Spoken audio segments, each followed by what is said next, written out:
அனைவருக்கும் வணக்கம். இன்றைய பதிவில் நம்ம பார்க்க போகிற விஷயம் என்னென்னா, நம்மளுடைய தோட்டங்களில் நம்ம மாடு வச்சுருக்கோம் அப்படின்னு சொன்னால், மாட்டுடைய சாணம் மற்றும் கோமியத்தை எப்படிலாம் பயன்படுத்தணும்னு ஏற்கனவே பல பதிவுகளில் சொல்லிட்டோம். இருந்தாலும் மறந்து போனவங்களுக்காக நம்ம திருப்பியும் ஒரு இடம் சொல்கிறோம். உரக்குழி மேலாண்மைன்னு ஒன்று இருக்குங்க. உரக்குழிங்கிறது என்ன அப்படின்னா, நம்ம டெய்லி வரக்கூடிய சாணத்தை ஒரு குழிக்குள்ளே போட்டு வைப்போம், சரிங்களா? அந்த குழிக்கு பேர் தான் உரக்குழி. இந்த உரக்குழி நிறைய மாடுகள் வச்சுருக்கவங்க தொடர்ந்து நிறையா போட்டுட்டு வருவீங்க. இந்த உரக்குழியை நீங்கள் என்ன பயம் நீங்கள் உங்கள் மனசுக்குள்ளே இருக்கணும்னா, இந்த சாணம் இருக்குது பார்த்தீங்களா, புது சாணம் இன்றைக்கி விழுந்த சாணத்தை அப்படி கொட்டுறீங்க பார்த்தீங்களா, அந்த சாணத்தோட ஈரம் அதில் இருக்கக்கூடிய நுண்ணுயிரிகளோட இதை சாப்பிடத்தான் பலவிதமான வண்டுகள் அல்லது பூச்சிகள் அந்த இடத்துல முட்டை போட்டு அது பொரிஞ்சு 3-4 நாளில் பொரிஞ்சு அதோடைய புழுக்கள் வெளியே அந்த நுண்ணுயிரிகளை சாப்பிட்டு அந்த ஈரத்தோடு சாப்பிட்டு அங்கே பெருகக்கூடியதுக்கு பேர் தான் சாணப்புழு. நான் ஏன் இந்த பதிவை உங்களுக்கு சொல்கிறேன், தமிழ்நாட்டில் நமக்கு ஒவ்வொரு வருடமும் விளைச்சல் குறையிறதுல 15% அளவுக்கு நமக்கு விளைச்சல் நம்மளை அறியாமையே குறையிறதுக்கு இது ஒரு முக்கிய காரணம். பொதுவாக நம்ம உரக்குழிங்கிறது ஒரு ஈரமான இடத்துல வச்சுக்கிறோம், அல்லது பாதுகாக்கப்பட்ட இடத்துல வச்சுக்கிறோம், அல்லது நிழலில் வச்சுருக்கோம். வெயில் கிடைக்கல அப்படிங்கிறப்ப அந்த ஈரம் சாணத்தோட டெய்லி போடுற சாணத்தோட ஈரம் காயறதில்ல. நிறைய நேரம் நம்ம கோமியத்தையும் அதுக்குள்ளே விட்டுறோம். அப்போ ஈரம் அப்படியே தக்க வச்சுக்கிட்டே இருக்கும். அப்படி இருக்கிறப்ப நமக்கு இந்த புழு பெருக்கம் வண்டு பெருக்கம் அதிகமாகிடுது.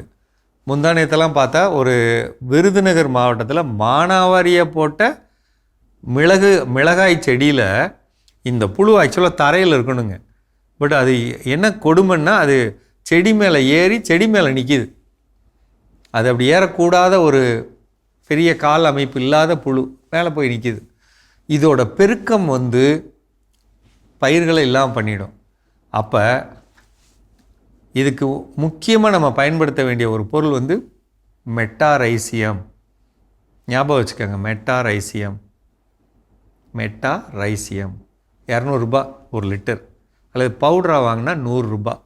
இதை என்ன செய்யணும், ஒரு ட்ரம்மில் கலந்து வச்சுக்கணுங்க. 1 கிலோ நாட்டு சர்க்கரை அல்லது பழுப்பு நிற வெல்லம் இருக்குல்ல, அது 1 கிலோ போட்டு வச்சுக்கணும். மூடி போட்டு ஒரு இடத்துல வச்சுக்கிறோம்னா, ஒரு வாரத்துக்கு நம்ம சாணத்தை போடுறோம்னா இதை எடுத்து அப்படி தெளிச்சுக்கணும். 10 லிட்டரு, இதில் 100 லிட்டர் வச்சுக்கோங்களா, 10 லிட்டர் எடுத்து அதை அந்த சாணத்து மேலே தெளிச்சுக்கணுங்க. அது என்ன செய்யணும்னா அப்படியே பரவிடும். எல்லா சாணத்து மேலே பரவி ஒரு கவர் மாதிரி நின்றுடும், கட்டியாயிடும். உங்கள் சாணமே பார்த்திங்கன்னா கல்லாகிடும். அப்போ இந்த வண்டு முட்டை போடுறதோ, அதிலிருந்து காண்டாமிருக வண்டு உருவாகிறதோ, தென்னந்தோப்பில் நமக்கு வண்டு பெருக்கம் வர்றதையோ தடுக்க இந்த திரவம் உபயோகப்படும். 2வது, உங்களுடைய சாணத்தோட தன்மை, அதோடைய செயல்திறன் அதிகமாகும். இப்போ இந்த சாணத்தை நம்ம நிலத்தில் போடலாமா போடக்கூடாதா, வண்டு வருமா, புது கன்று வைக்கிறப்ப அடி உரத்தில் போடலாமா, நமக்கு ஏதாவது நோய் வந்துருச்சுன்னா என்ன பண்ணுறது, வண்டு வந்தால் என்ன பண்ணுறது, நம்ம திணறோம் பார்த்திங்களா.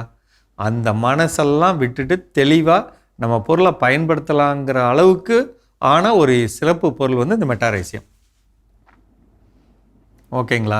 தயவுசெய்து அதை செய்யுங்க. அந்த மெட்டாரைசியம் வெளியில் 200 ரூபாய் தானுங்க, லிட்டராகவும் கிடைக்கும், பவுடராகவும் கிடைக்கும், பயன்படுத்துங்க. எல்லா நிலத்துலையும் இதுக்காகவே நான் பார்க்க நிறைய பேர் சாணம் மாடு வச்சுருந்தாலும் சாணம் வச்சுருந்தாலும் அதை நிலத்தில் போட பயந்துட்டு இருக்காங்க. அப்படி இல்லைங்க. இந்த பொருளை மட்டும் நீங்கள் பயன்படுத்தினீங்கன்னா தாராளமாக நீங்கள் எல்லா விதமான நிலங்களையும் சாணத்தை உபயோகப்படுத்தலாம். இந்த மாதிரி சாணத்தை நீங்கள் அடுத்தடுத்து உபப்பொருள்கள் பயன்படுத்துறதுக்கு, இடுபொருள்கள் பயன்படுத்துகிறப்பையும் அதோடைய தரம் எந்த விதத்துலையும் குறையாமல் மிகச்சிறப்பாக இருக்க வாய்ப்பு இருக்குங்க. அதனால் உரக்குழி மேலாண்மையில் ரொம்ப முக்கியமான ஒரு பொருள் இந்த மெட்டாரைசியம். தயவுசெய்து வாங்கி கையில் வச்சுக்கோங்க, அதை கரைச்சி வச்சுக்கோங்க, தொடர்ந்து பயன்படுத்தணும். எல்லா காலத்துலேயும் பயன்படுத்தணும், மழை காலத்துலேயும் பயன்படுத்தணும், வெயில் காலத்துலேயும் பயன்படுத்தணுங்கிறத மட்டும் மனசில் வச்சுக்கோங்க, சரிங்களா? மாதம் ஒரு முறை. மீண்டும் சந்திப்போம்.